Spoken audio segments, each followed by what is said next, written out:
의학살롱에 오신 것을 환영합니다. 지난 여름 장마가 한창이었던 8월 간이식외과 진료를 보고 온 후기를 공유하고자 영상을 제작하였습니다. 영상을 어떻게 제작해야 할지 고민하다 보니 편집이 길어져서 2달 만에 영상을 올리게 되었네요. 그러고 보니 다음 달에 또 진료를 보러 가는데 말입니다. 비가 추적추적 내리는 빗길을 뚫고 아산병원에 도착했습니다. 오전 이른 시간 진료였고 혈액검사를 위해 아침 7시에 병원에 도착했지만 병원에는 이미 내방객들이 참 많습니다. 코로나19 이후 생긴 출입증 검사대는 이후로도 여전히 설치가 되어 있네요.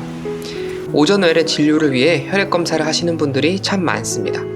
간이식 외과 진료에 있어서 혈액검사에서 중요하게 보는 부분은 AST, ALT, 빌리루빈을 비롯한 간 수치를 비롯하여 알부민, PT, APTT 등 간의 합성능을 보는 지표들이 있습니다. 또 면역 억제제의 농도가 적정한지 약물 농도 검사도 있고 면역 억제제 부작용을 보기 위한 크레아티닌, 요산 농도를 확인합니다. 특히 면역 억제제를 늘릴지 줄일지 기준이 되는 약물 농도가 중요한데요. 진료 당일에는 면역 억제제를 먹지 않고 혈액검사를 해야 합니다. 혈액검사를 마치고 아침 식사를 하러 갑니다.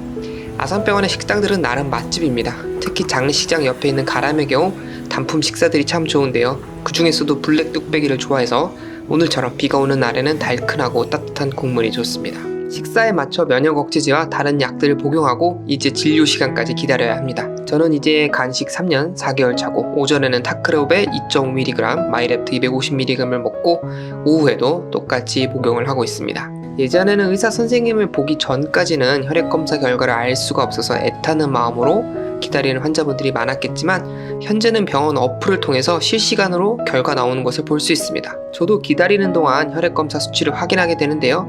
사실 이번 외래의 경우 걱정되는 부분들이 좀 있었습니다. 최근 아들과 딸이 계속 아데노바이러스 감염과 장염을 앓으면서 열도 나고 아파했는데요. 아이들과 함께 생활하는 저 역시 그 영향을 안 받을 수가 없었고 특히 또 면역 억제제를 먹고 있으면 정상인보다 면역력이 떨어지기 때문에 감염 질환에 취약해집니다. 저 역시 인후통을 비롯하여서 몸살, 체력 저하들이 오래갔고 장염도 생겨서 어떻게든 약을 안 먹고 버텨보려다가 결국 타이레놀을 4일 정도 복용을 했습니다. 그랬더니 역시나 간 수치가 올라갔네요. 올라가지 않을 수도 있겠다 생각은 했지만 몸 컨디션이 정상이 아니었기 때문에 역시 검사 결과는 거짓말을 하지 않았습니다. 우리가 타이레놀이라고 부르는 아세트아미노펜은 진통소염 해열제로 쓰이는 대중적인 약입니다. 굉장히 오랫동안 사용된 약이고 안정적이지만 간 독성이 있어서 특히 간이식 환자들에게 있어 주의해야 하는데요. 타이레놀의 하루 최대 복용량은 8알, 즉 4000mg까지는 괜찮습니다.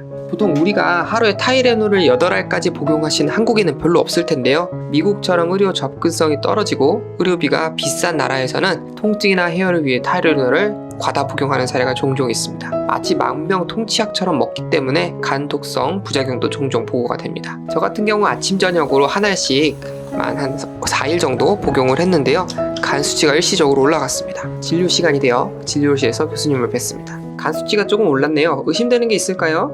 최근 2주 정도 바이러스 질환 때문에 아세트아미노펜을 지난 4일 동안 하루에 한두 알씩 먹었습니다. 제가 아이들이랑 같이 지내다 보니 아이들이 유치원에서 아데노바이러스나 감기, 장염 같은 것에 걸리면 저도 영향을 받을 수밖에 없어서요. 그럼 아세트아미노펜 때문일 것 같은데요. 지금은 안 드시죠? 네, 지금은 안 먹습니다. 통증이 심하거나 목이 많이 부어서 아프면 먹어서요. 아마 아세트아미노펜 때문에 간 수치가 올라갔을 가능성이 제일 높기는 한데 그래도 확인을 하는 게 좋으니까요. 2주 정도 있다가 근처 병원에서 혈액검사만 한번 하셔서 간 수치가 떨어지시는지 한번 확인해 볼게요. 그리고 복통이나 다른 증상이 생기고 간 수치가 안 떨어지고 더 올라가면 다시 외래로 연락 주셔서 오시는 게 좋겠습니다. 네, 그렇게 하겠습니다. 일단 면역 억제제라는 약은 이대로 유지를 하고요.